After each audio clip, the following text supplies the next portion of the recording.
सभी बच्चे ध्यान दें। आज हम पढ़ रहे हैं मैग्नेटिक इफ़ेक्ट ऑफ करंट, और इस चैप्टर में आज हम पढ़ेंगे किसी फाइनाइट लंबाई के कंडक्टर के कारण उसके निकट किसी पॉइंट पर मैग्नेटिक फील्ड। यहाँ ब्लैक बोर्ड पर देखिए, सी डी एक फाइनाइट लेंथ का कंडक्टर है जिसमें करंट आई चल रही है, और P एक पॉइंट है जो कंडक्टर से स्मॉल r दूरी पर है। हमें पॉइंट P पर मैग्नेटिक फील्ड निकालना है। अब ध्यान दीजिए, पॉइंट P पर मैग्नेटिक फील्ड निकालने के लिए हम इस लॉन्ग कंडक्टर का एक छोटा सा पोर्शन EF ले लेते हैं जिसकी लंबाई डेल्टा L है, और इस डेल्टा L की P से दूरी x है, तथा ये EF पॉइंट P पर डेल्टा फाई एंगल सब्ट्रैक्ट करता है, और कंडक्टर का एक सिरा C पॉइंट P पर फाई 2 एंगल तथा सिरा D पॉइंट P पर फाई 1 एंगल सब्ट्रैक्ट कर रहा है।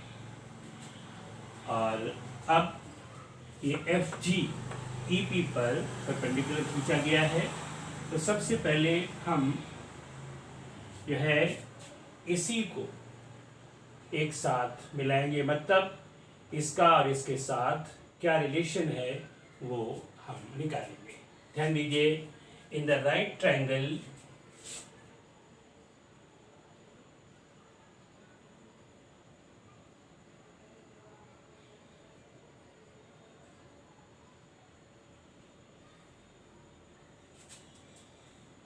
FGE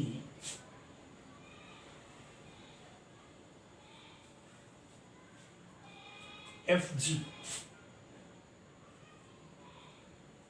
is equal to delta L sin theta, and in the triangle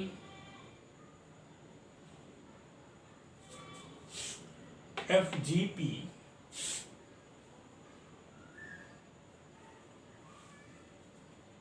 FG is equal to x delta phi.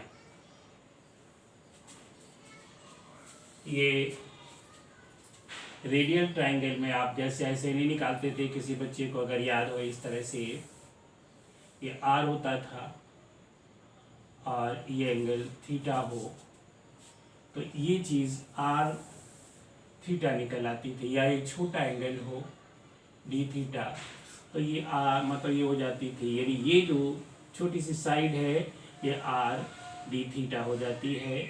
ये सभी बच्चे ध्यान रखेंगे, इसकी मदद से हमने वहाँ पर ये चीज़ लिखी है।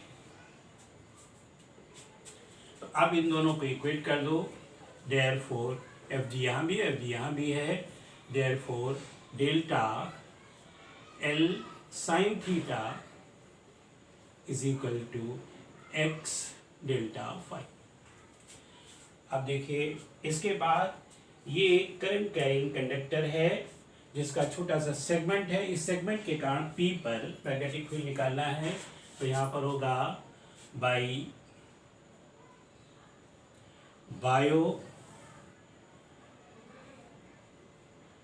Bio Savart law, magnetic field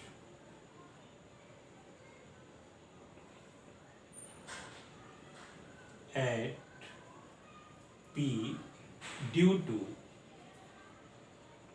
segment delta L, तो ये हो जाएगा delta B is equal to mu not upon 4 pi I delta L sine theta upon X square. Biot Savart का नियम लगा दिया गया, यही फार्मूला आया था बायोट-सावर्त के नियम में। अब is equal to mu not upon 4 pi delta L sine theta को हम एक्स डेल्टा फाई लिख सकते हैं, आई और x delta phi divided by x square.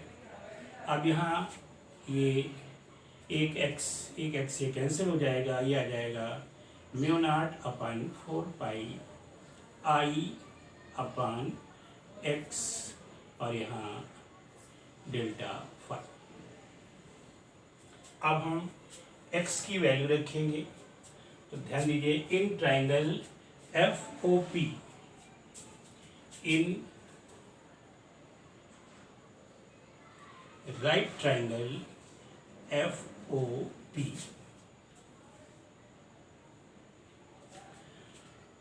Are upon x is equal to cos phi, r upon x is equal to cos phi, therefore 1 upon r is 1 upon x not r, 1 upon x is equal to cos phi upon r और ये value यहाँ रख दो, therefore delta b is equal to mu naught upon 4 pi आई और यहाँ पर delta phi, यानी 1 upon x की जगह हम लिख दें cos phi upon R into delta phi. ये डेल्टा वी की वैल्यू आ गई। देयरफॉर मैग्नेटिक फील्ड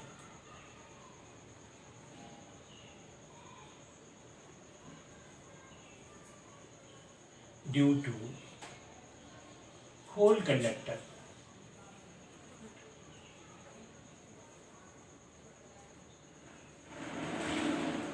CD, अब देखिए ये हो जाएगा B is equal to integral, ये इंटीग्रल -φ1 से φ2 तक जाएगा, -φ1 से φ2 तक जाएगा और ये आएगा mu not upon 4 pi I upon R into cos phi delta phi की जगह अब इंटीग्रल लगा है तो डी फाई हो जाएगा। अब इसके पश्चात देखिए, अब इसको इंटीग्रेट कर दो, therefore b is equal to, integrate करेंगे तो ये कांस्टेंट बाहर आ जाएगा, mu not upon 4 pi I upon R, ये बाहर आ गया और ये cos फाई का इंटीग्रेशन sin फाई होता है, ये आ जाएगा sin फाई और लिमिट लग जाएगी -φ1 से φ2 तक। जब इस लिमिट को लगाएंगे तो ये आ जाएगा mu not I upon 4 pi into R और ये बड़ी लिमिट लगाएंगे तो हो जाएगा sin फाई, माइनस और माइनस प्लस हो जाएगा, ये φ2 होगा और ये जब लगाएंगे तो प्लस हो जाएगा और ये हो जाएगा sin φ1। इसको सीधा करके लिख दें तो ये हो जाएगा mu not upon 4 pi I upon R into bracket में sin φ1 प्लस sin φ2। ये फार्मूला आता है मैग्नेटिक फील्ड का किसी पॉइंट। सभी बच्चे समझ गए होंगे। अब इसमें हम दो छोटी छोटी कंडीशंस लगा देते हैं। पहली कंडीशन है, फर्स्ट कंडीशन है, if CD be of infinite length,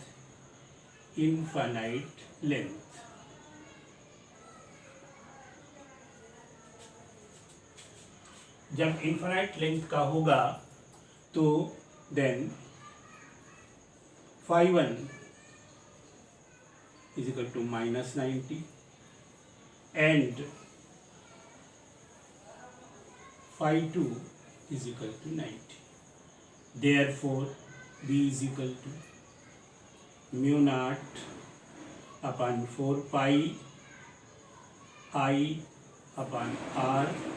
और यहाँ सभी बच्चे ध्यान दें, यहाँ पर अब देखिए, यहाँ पर हम एक बार माइनस साइन ले चुके हैं, इसलिए यहाँ पर ये माइनस साइन डाउनवर्ड है, लेकिन हम यहाँ पर एक बार साइन ले चुके हैं, इसलिए अब इसमें अगर वैल्यू रखेंगे तो ये साइन नहीं लेंगे, या तो फिर इसमें वैल्यू रखें तो ये साइन लिया जाएगा, तो हम यहाँ नहीं लेंगे।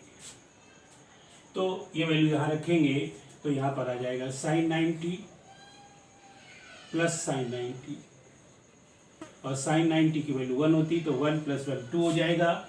तो यहाँ पर ये आ जाएगा म्यू नॉट अपॉन 2 पाई और आई अपॉन आर। ये वैल्यू आ जाएगी अगर वायर इनफाइनाइट लेंथ का है। इसकी एक कंडीशन और है, second, if the point P be at, point P be at one end of the conductor,